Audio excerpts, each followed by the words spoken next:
folks, I'm Rupali, your host, and welcome back to Crime Hack. Sandy is captured by the gang of goons, and the gang leader is hell-bent on killing him soon, along with his brother. However, Sandy manages to escape and also warns Raj to stay away. In the process, he finds out that the gang is using a cave somewhere, possibly as a hideout, and also that they are clearing debris in the tunnels to make an escape route. With more questions popping up than ever, Raj and Sandy racked their brain over why Sandy alone was tailed from college but not Raj.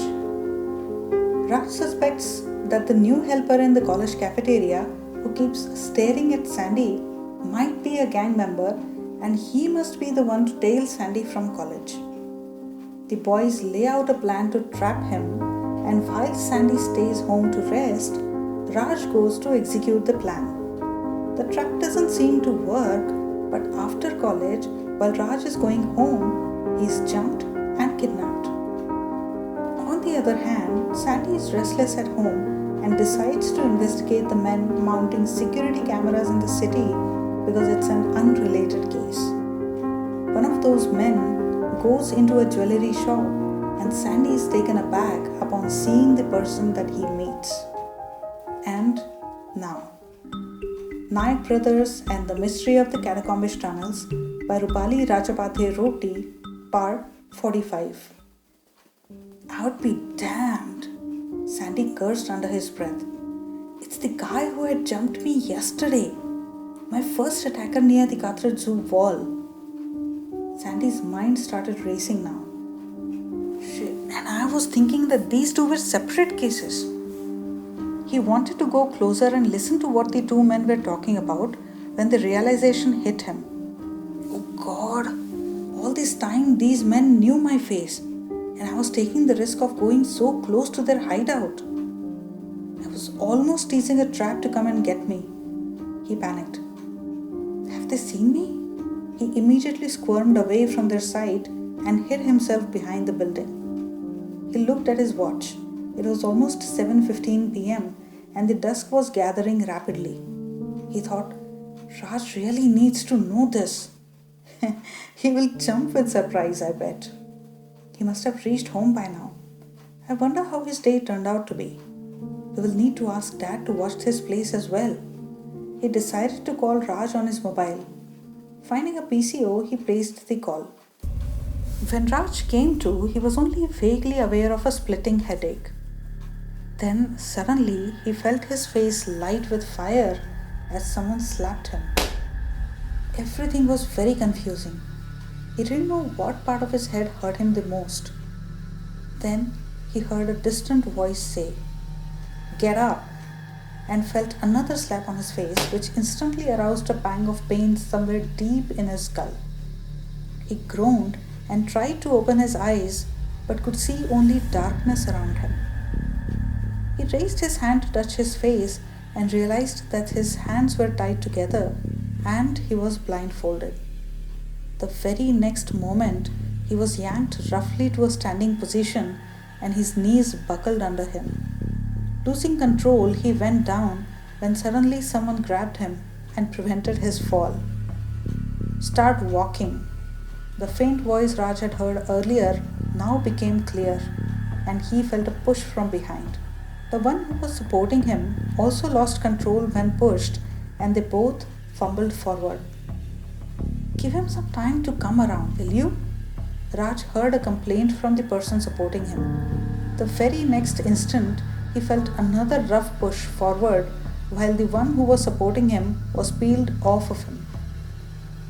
This time, he landed roughly on his shoulder and heard the first voice say, "He's not a baby who don't know how to walk." Now, Raj was on his own and he had to go on without any support. Luckily, his hands were tied in front of him and he could at least project them forward in case he fell. But the only problem was that he wouldn't know when they would touch solid support. It was turning out to be a rough walk for Raj. Every now and then, he was being hurled at big rocks and trees. He would slam against them, get hurt, sometimes fall down, and then yanked up again for the next stretch. But he didn't complain. He knew who was doing this. It was the maniac who had beaten Sandy up the previous evening. He also knew that if he complained, the maniac would be encouraged to hurt him more. He was just thankful to God that he was still alive, because the threat to his life was real and prominent. But he wondered what the crooks wanted out of him and why he was being held captive. Why hadn't they killed him already? At one time, when he was slammed against a big rock and he cried out in pain as a blunt edge caught his rib, a person complained, "Why do you keep doing that? Don't you see he's getting hurt?" The very next instant, as Raj stood up rubbing his rib, he heard a scuffle and then a man's vicious voice reached his ears. "Are you trying to protect him?" Raj understood that the maniac had overpowered the one who had spoken for him. The helpful man stuttered, I was just saying that if he's a tender flesh like his brother, we'll be forced to carry him on our shoulders." There was a moment of silence, then a short scuffle, and the group started walking again. "You idiot!" Raj cursed himself. "Why couldn't you think of this?" He decided that the next time he was hurled at something, he would cry out loud and drop unconscious.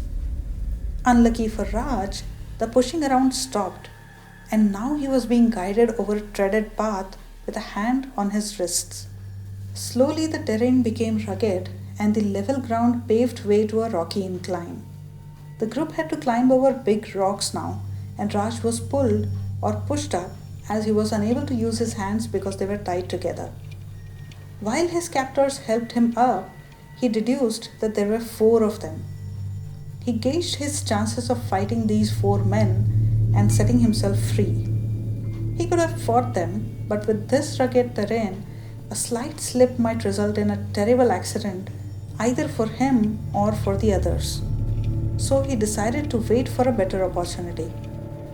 Raj had lost track of the time, and it seemed as if they had been walking for ages together. Moreover, there was a limp in his walk, the cause of which he couldn't remember. At length, Raj realized that they were walking over a precipice of a mountain, and he felt gushing winds threatening to throw him off balance. He also wondered whether anyone in the vicinity would hear him if he screamed for help. But he decided otherwise. If there was any possibility of anyone hearing his cry for help, these crooks would have gagged him as well. He didn't know for how long he had been unconscious and had no idea whatsoever of his location. For all he knew, these men could have drugged him and carried him all the way out of Maharashtra. Presently, the helpful man spoke again. "There's a rope ladder just ahead of you on the ground. Grab it and climb down." He helped him grope the rope ladder, and Raj started the perilous climb down. With his hands tied together, he had to trace the length of the ladder as well to grab the next step down. But soon enough, Raj's feet touched ground and he heaved a sigh of relief. And then, for some reason, his hands were untied, and at last he found his chance to fight. Flailing his fists in every direction, he landed a few punches, then ducked and did a spin with one of his legs protruding out. He heard 2 people thumping to the ground near him and one person cursing, "That's it," in an undertone. Fearing the unknown, Raj urgently tugged at his blindfold to see what was coming, when suddenly he felt a hard punch in the face and the same old stab of pain came rushing back to his head. He collapsed, covering his face with his hands and moaning loudly in a state of delirium. Thus overpowered, he was dragged to a big rock where his hands were pulled to be tied behind him, and then he was secured tightly with a rope all over his body and around the rock. He heard the maniac say, "Tie multiple knots and ensure that he won't move even a millimeter. These kids have wriggled out of their bonds on 2 occasions already." Raj was still groaning. The pain in his face was becoming unbearable. He wished to touch and feel it, but he could only ask, "Why does my face hurt so much?" The maniac smirked before replying, "Ha, because we used a bat on it." Raj remembered seeing the bat when he was attacked on his way home. Suddenly, everybody around him snapped to attention as someone entered. The boss's voice rang out. "So, we meet again." And his voice echoed, "Oh, and how's your leg now?" Raj shuddered as he was kicked in the leg, which had been twisted earlier. He wondered whether the next blow would come to his cheekbone.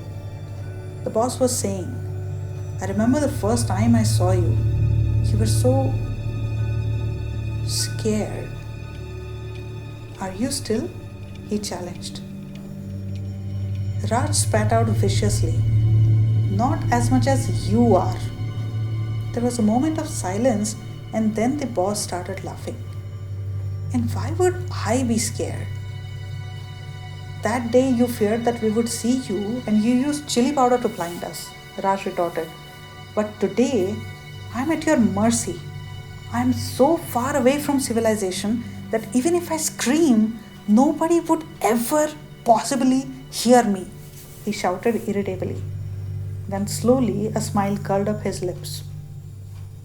"And I still find myself blindfolded. Boy, am I surprised at how much you fear me." Everyone became silent for a moment, and then suddenly the boss moved away. Raj heard the sound of metal grating metal, and the next moment his blindfold was ripped off his face. But the first sensation he had was not of sight, but of sharp pain in his collarbone as a blade penetrated his flesh.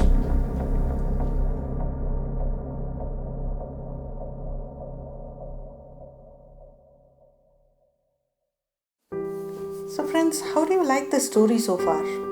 We are soon coming up with Hindi and Marathi subtitles too. We have begun with episode 1 and slowly we are moving forward, so please be patient with us. I know I'm also slow in publishing other videos too. Sorry about that. What can I say? I'm feeling a bit shy to come on camera. And I'm also learning video editing skills so I could bring out a variety of content to you. That's why any help on Patreon will be highly appreciated. I hope you are enjoying this story so far. Forget about my narration skills, I'm new at that too. But don't worry, I will soon become the Amitabh Bachchan of story narration. Till then, please bear with me. We are also connecting with various experts to bring them onto our channel so our lovely audience could learn about real life threats and learn how to keep themselves safe. If you are an expert on crime, psychology, life skills, threat identification and containment, an NGO working for either criminals or victims, or if you yourself were victimized and learned and grew through the experience, then please connect with us. Until next time, keep safe, save others, raise others out of darkness. Namaskar.